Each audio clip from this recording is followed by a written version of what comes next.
aku melihat sosok tubuh berdiri di depan pintu kamarku.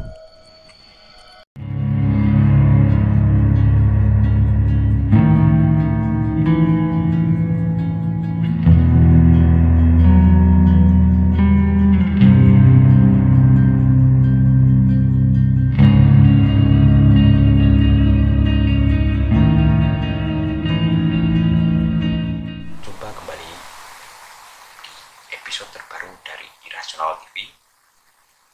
Kita pada kesempatan kali ini, di episode terbaru ini, kita akan membahas mengenai pengalaman dari Sobat Irasional yang telah mengirimkan ceritanya kepada kami, tapi tidak mau disebutkan namanya.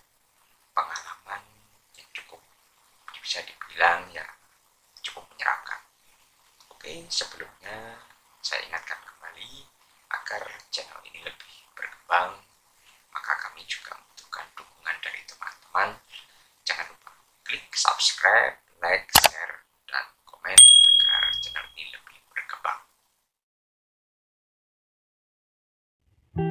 Aku bekerja di sebuah supermarket. Pada hari itu, aku mendapat giliran shift malam. Aku bekerja dari jam 2 siang hingga 9 malam. Kalau tidak salah, hari itu adalah hari Kamis. Tepat jam 9 malam, aku dan teman-temanku bersiap untuk pulang. Semua pintu sudah kami kunci.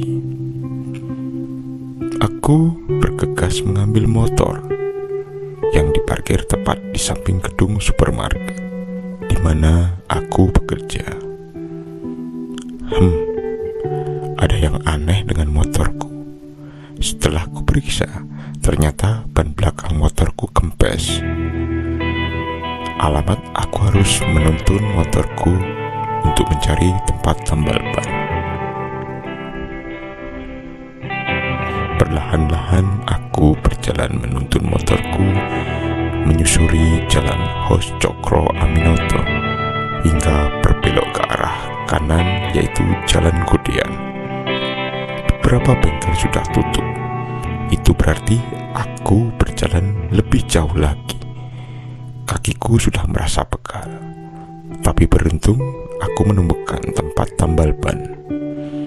Pak, panggilku. Dari balik kios muncullah seorang bapak parubaya. Sepertinya ia terbangun dari tidurnya. Iya, ada apa mas? Tanya bapak itu kepadaku. Pak, ini saya mau tambal ban, jawabku. Bapak itu lalu memeriksa ban belakang motorku, lalu mengatakan, Mas, ini ban dalamnya sobek, jadi tidak bisa ditambal. Aku pun segera memeriksa dompetku sambil berpikir untuk membeli ban dalam. Berapa pak kalau membeli ban dalam, tanyaku. 50.000, jawab bapak tersebut sambil menunjukkan kotak ban dalam padaku.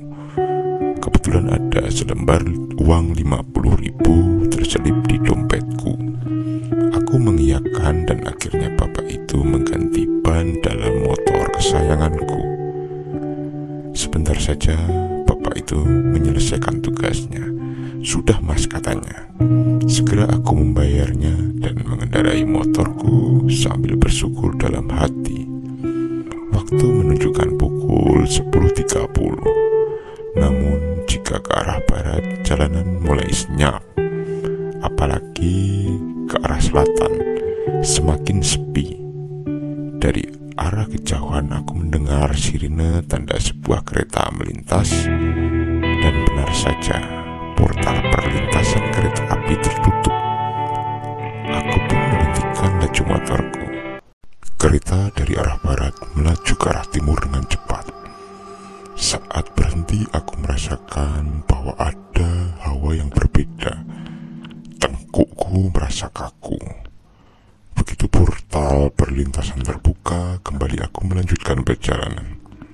Ya, tengkukku terasa semakin berat. Sampainya di rumah, aku pun minum air putih sambil berharap rasa kaku di tengkuk segera hilang.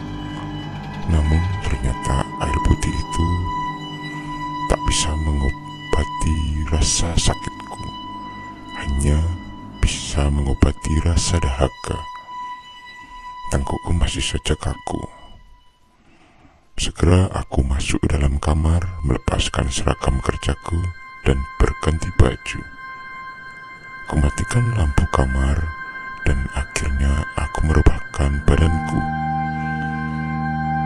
Tiba-tiba ada yang aneh. Sayup-sayup aku mendengar suara, namun dari arah yang jauh sekali.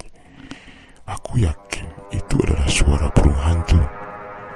Namun ketika aku hendak memejamkan mata, suara itu mendekat seperti berada di depan jendela. Suara itu tampak seperti bukan suara burung hantu.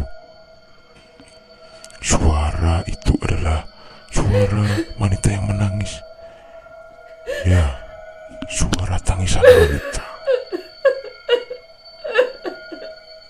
Segera aku bangun dan kubuka tirai jendela kamarku. Namun, tak seorang pun di sana. Kembali aku merebahkan badan dan sebelum ku terpejam, terdengar lagi tangisan wanita, bahkan kini semakin keras. Aku kembali bangun, namun tidak seperti tadi. Aku melihat sosok tubuh berdiri di depan pintu kamarku. Sosok ini memakai gaun semacam daster, tapi daster itu kotor. Ada noda-noda darah. "Siapa kamu?" kataku sambil melempar bantal guling ke arah sosok itu. Namun sosok itu justru mendekat. Aku menyadari bahwa sosok itu bukan manusia, karena sosok itu tak berkepala. Ada pesan yang disampaikan sosok itu. Ia mengatakan kepadaku, namun tidak berkata dengan mulutnya. Seperti ia berkata di dalam batinku. Ia mengatakan bahwa ia ingin disempurnakan karena meninggal bunuh diri. Segera aku tekan tombol saklar lampu dan sosok itu pun lenyap.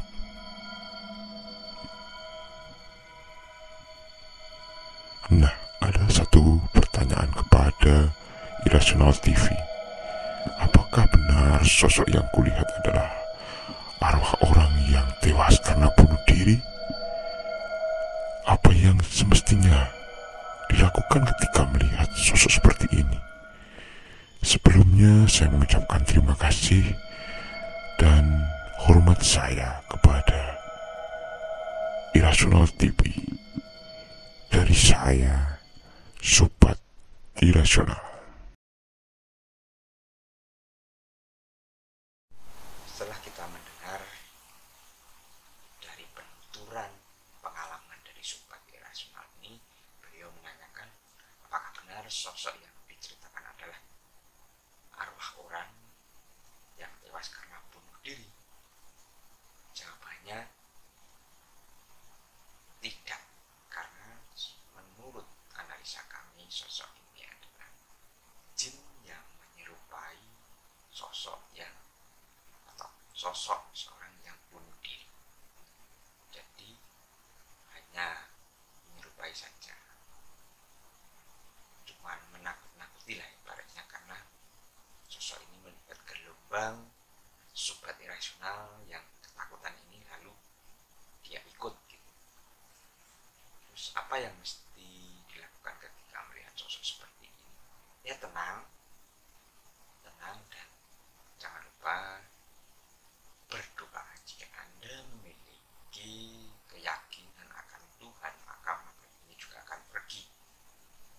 Itu aja yang bisa kami jawab, karena biasanya di tempat-tempat seperti itu kita akan merasakan hawa-hawa yang tidak enak. Nah, inilah yang energi inilah yang akan ditangkap oleh mereka dan akhirnya